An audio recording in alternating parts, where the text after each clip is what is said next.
Hello friends, welcome to my healthy and tasty recipe channel. তো আজকে তোমাদের সাথে হাতে মাখা মসুর ডালের একটা দুর্দান্ত রেসিপি নিয়ে আমি চলে এসেছি। খুব সুন্দর একটা রেসিপি। কিভাবে তৈরি করলাম পুরো ভিডিওটা তোমরা দেখতে থাকো। এখানে একটা বড় সাইজের পেঁয়াজ আমি কুচি করে নিয়েছি, একটা মিডিয়াম আলু নিয়েছি, আলু ভাজার মতো করে কেটে নিয়েছি জিরি করে। আর আলু কাটার পর কিন্তু অবশ্যই জলের মধ্যে চুবিয়ে রাখবেন, নাহলে আলু কিন্তু কালো হয়ে যায়। আর একটা টমেটো আমি কুচি করে নিয়েছি। এখন আমি এখানে নিয়ে নিচ্ছি 3 থেকে 4টে কাঁচা লঙ্কা। তবে সেটা পাকা লঙ্কাই আমি নিয়েছি, তোমরা চাইলে কাঁচা লঙ্কাও নিতে পারো। 100 গ্রাম মসুর ডাল ভালো মতো জলে আমি ধুয়ে নিয়েছি। এখন আমি সমস্ত কিছুই নিয়ে নিচ্ছি একটা কড়াইয়ের মধ্যে। দেখো, এইভাবে কিন্তু সমস্ত কিছুই কড়াইয়ের মধ্যে নিয়ে নিতে হবে। এবং এর মধ্যে আমি কিছু মশলাও অ্যাড করব। কি কি মশলা আমি দিচ্ছি তোমাদের একবার দেখিয়ে দিই। দিয়ে দিলাম পরিমাণ মতো হলুদ গুঁড়ো। এখন দিয়ে দেবো স্বাদ মতো লবণ। তবে বন্ধুরা, লবণ প্রথম দিকে অল্পই দেবে, লাগলে পরে কিন্তু লবণটা অ্যাড করা যাবে। এখন দিয়ে দিলাম স্বাদ মতো লবণ। আর দিয়ে দিচ্ছি এখন হাফ চামচ মতো কাশ্মীরি লঙ্কার গুঁড়ো, যাতে রঙটা সুন্দর আসে। আজকের এই রেসিপিটা কিন্তু ভীষণই সুন্দর খেতে, এবং বাড়িতে একবার বানিয়ে দেখতে পারো। ভাত রুটির সাথে খেতে, পরোটার সাথে খেতেও দুর্দান্ত লাগে। 2 চামচ মতো সর্ষের তেল আমি দিয়েছি। আর গ্যাসের ওপর কড়াইটা আমি বসিয়ে দিয়েছি। যারা সর্ষের তেল খাওয়া বারণ আছে, তোমরা কিন্তু সাদা তেল ব্যবহার করতে পারো, তবে তেল কিন্তু দিতে হবে। সমস্ত উপকরণগুলো হাতের সাহায্যে ভালো মতো আমি মেখে নিচ্ছি। যেহেতু রেসিপিটার নামই হচ্ছে হাতে মাখা মসুর ডাল, তাই হাতে মেখেই কিন্তু এটা করতে হবে, এবং খেতে কিন্তু অসাধারণ লাগে বন্ধুরা। আমি বলছি, একবার অন্তত তোমরা বাড়িতে এইভাবে বানিয়ে দেখতে পারো, দুর্দান্ত টেস্ট হয়। তো দেখো বন্ধুরা, সমস্ত কিছু হাতে মাখা হয়ে গেছে। এখন আমি যে বাটি করে মসুর ডালটা নিয়েছিলাম, ওই বাটি 2 বাটি জল আমি এখন এখানে অ্যাড করে দেবো। তবে বন্ধুরা, প্রথম দিকে বেশি একটা জল দেবে না।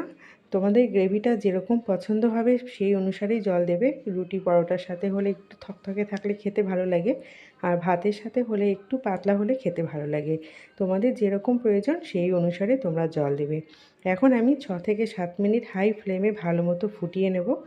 ডাল আলু সব যেন একসঙ্গে সিদ্ধ হয়ে যায়। প্রথমে 1 বাটি জল দিয়েছিলাম হাতটা ধুয়ে, এখন আমি আরও 1 বাটি, টোটাল 2 বাটি আমি জল দিয়েছি। হাই ফ্লেমে গ্যাসটা দিয়ে ভালো মতো ফুটিয়ে নিয়েছি। এখন ঢাকনাটা তুলে দেখে নিচ্ছি ভালো মতো সিদ্ধ হয়েছে কিনা।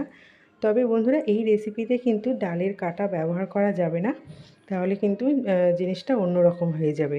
সমস্ত কিছু কিন্তু ঘেঁটে যাবে। তা ডালের কাটা কিন্তু একদম ব্যবহার করবে না। দরকার পড়লে আরও 2-3 বার এভাবে ফুটিয়ে নেবে ডালটা, থকথকে রাখবে, খেতে কিন্তু খুব ভালো লাগে।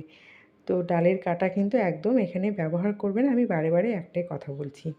তো বন্ধুরা দেখো, আজকের এই রেসিপিটা যদি তোমাদের ভালো লেগে থাকে, অবশ্যই পুরো ভিডিওটা দেখার পর একটি লাইক করে দিও, আর বেশি বেশি করে শেয়ার করে দিও। আমার চ্যানেলটা একদম নতুন বন্ধু, তোমাদের সাপোর্ট না পেলে আমি কিন্তু এগিয়ে যেতে পারবো না। তাই আমি অনুরোধ করছি বন্ধুরা, যদি কোনো নতুন বন্ধু এসে থাকো, প্লিজ আমার চ্যানেলকে সাবস্ক্রাইব করে দিও।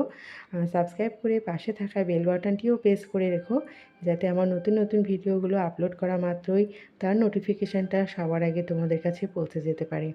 তো বন্ধুরা, আমি তোমাদের কাছে রিকোয়েস্ট করছি, প্লিজ আমার চ্যানেলটিকে তোমরা সাপোর্ট করো।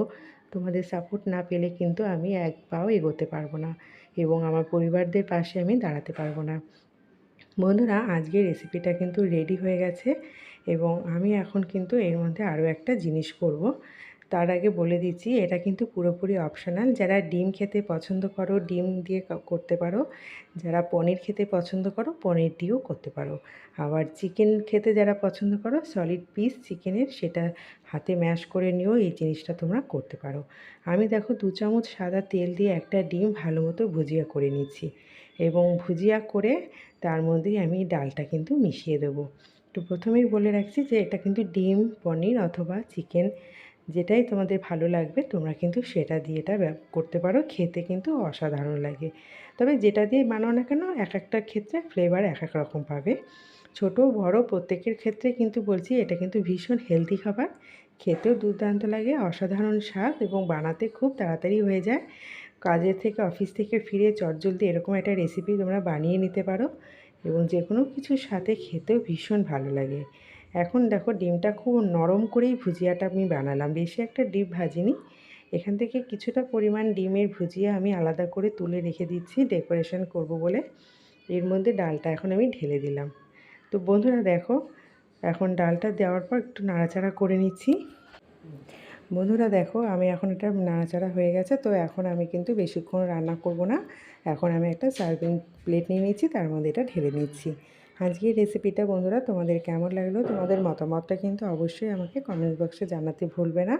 তো আজকের রেসিপিটা খুবই চটজলদি তৈরি হয়ে গেল এবং গরম গরম খেতে দুর্দান্ত লাগে। কেমন লাগলো সেটা কিন্তু অবশ্যই আমাকে কমেন্ট বক্সে জানাবে। আর ভালো লাগলে অবশ্যই লাইক, কমেন্ট, শেয়ার করে চ্যানেলটিকে সাবস্ক্রাইব করে দেবে আর পাশে থাকা বেল বাটনটি প্রেস করে দেবে। আমার সঙ্গে থাকার জন্য অসংখ্য ধন্যবাদ জানিয়ে রেসিপিটা এখানেই শেষ করছি। আবার চলে আসবো নতুন একটা রেসিপি নিয়ে। আজকের মতো টাটা।